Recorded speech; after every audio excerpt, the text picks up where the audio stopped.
ಅಯ್ಯೋ! ಅನ್ನ ಉಳ್ದೋಗಿದ್ಯಲ್ಲ, ಏನ್ ಮಾಡೋದು ಅಂತ ಯೋಚನೆ ಮಾಡ್ತಿದ್ರೆ, ಇದೇ ಉಳ್ದಿರೋ ಅಂಥ ಅನ್ನ ಅಥವಾ ತಂಗ್ಳನ್ನದಿಂದ ನೆಕ್ಸ್ಟ್ ಡೇ ಬೆಳಗ್ಗೆ ಒಂದು ತಿಂಡಿ ರೆಡಿ ಆಗತ್ತೆ.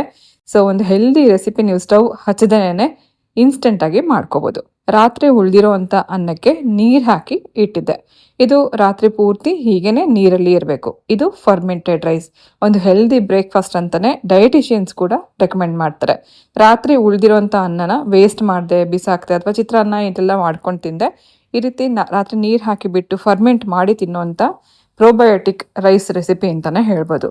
ಬೆಳಗ್ಗೆ ಹೊತ್ತು ಇದಕ್ಕೆ ಒಂದು ಅರ್ಧ ಕಪ್ಪಷ್ಟು ಮೊಸರು ಹಾಕಿ ಚೆನ್ನಾಗಿ ಕಲಸಿ ಇದ್ರ ಜೊತೆಗೆ ಸ್ವಲ್ಪ ಈರುಳ್ಳಿ, ಮೆಣಸಿನ್ಕಾಯಿ, ಕೊತ್ತಂಬರಿ ಇದನ್ನೆಲ್ಲ ಹಾಕಿ ತಿನ್ನೋದಕ್ಕೆ ರುಚಿನೂ ಚೆನ್ನಾಗಿರುತ್ತೆ, ಹೆಲ್ದಿ ಕೂಡ.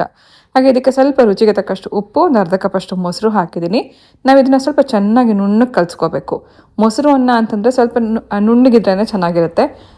ಕೆಲವೊಮ್ಮೆ ಅನ್ನ ನುಂಗೋಕ್ಕೆ ಆಗಲ್ಲ ಮೊಸರು ಅನ್ನ ತಿನ್ನಬೇಕಾದ್ರೆ. ಸೊ ಹಾಗಾಗಿ ಸ್ವಲ್ಪ ಕೈಯಲ್ಲಿ ಕೈ ಚೆನ್ನಾಗಿ ತೊಳ್ಕೊಂಡು ನುಣ್ಣಗೆ ಇದನ್ನು ಕಲಿಸ್ಕೊಂಡು ಈ ರೀತಿ ರೆಡಿ ಮಾಡ್ಕೋಬೇಕು. ಸ್ವಲ್ಪ ಲಿಕ್ವಿಡ್ ಕನ್ಸಿಸ್ಟೆನ್ಸಿನಲ್ಲಿದ್ದರೆ ತಿನ್ನೋಕ್ಕೂ ಚೆನ್ನಾಗಿರುತ್ತೆ. ಇದಕ್ಕೆ ರುಚಿ ಹೆಚ್ಚು ಮಾಡೋದಕ್ಕೋಸ್ಕರ ನಾವು ಕೊತ್ತಂಬರಿ, ಈರುಳ್ಳಿ, ಮೆಣಸಿನ್ಕಾಯಿ ಇದನ್ನೆಲ್ಲ ಹಾಕ್ಕೋಬೋದು. ಬೇಕಂದರೆ ಇದಕ್ಕೆ ನೀವು ಒಗ್ಗರಣೆ ಕೂಡ ಮಾಡ್ಕೋಬೋದು. ಸಾಸಿವೆ ಮತ್ತು ಕರಿಬೇವು ಇದನ್ನೆಲ್ಲ ಒಗ್ಗರಣೆ ಹಾಕಿ ಮಾಡ್ಕೊಂಡು ತಿನ್ಬೋದು. ಅಥವಾ ಸ್ಟವ್ನೇ ಹಚ್ಚದೆ ಮಾಡ್ಕೋಬೇಕು ಅಂದರೆ ಈ ಮೆಥಡಲ್ಲಿ ನೀವು ಮಾಡ್ಕೋಬೋದು. ಸೊ ಇನ್ಮೇಲಂತೂ ಅನ್ನ ಉಳಿದಿದೆ ಅಂತ ಯೋಚನೆ ಮಾಡುವಂಥ ಅವಶ್ಯಕತೆನೇ ಇಲ್ಲ. ಒಂದು ಹೆಲ್ದಿ ಪ್ರೋಬಯೋಟಿಕ್ ರೈಸ್ ರೆಸಿಪಿ ನೀವು ನೆಕ್ಸ್ಟ್ ಡೇಗೆ ರೆಡಿ ಮಾಡ್ಕೋಬೋದು. ನಾನಂತೂ ಕೆಲವೊಮ್ಮೆ ಬೇಕಂತಲೇ ಸ್ವಲ್ಪ ಜಾಸ್ತಿ ಅನ್ನ ರೆಡಿ ಮಾಡಿ ಇಟ್ಕೋತೀನಿ. ರಾತ್ರಿ ನೀರು ಹಾಕಿಬಿಟ್ಟು ನೆಕ್ಸ್ಟ್ ಡೇ ಬೆಳಗ್ಗೆ ನಾವು ಈ ರೀತಿ ಇನ್ಸ್ಟೆಂಟಾಗಿ ಬ್ರೇಕ್ಫಾಸ್ಟ್ ರೆಡಿ ಮಾಡ್ಕೋಬೋದು.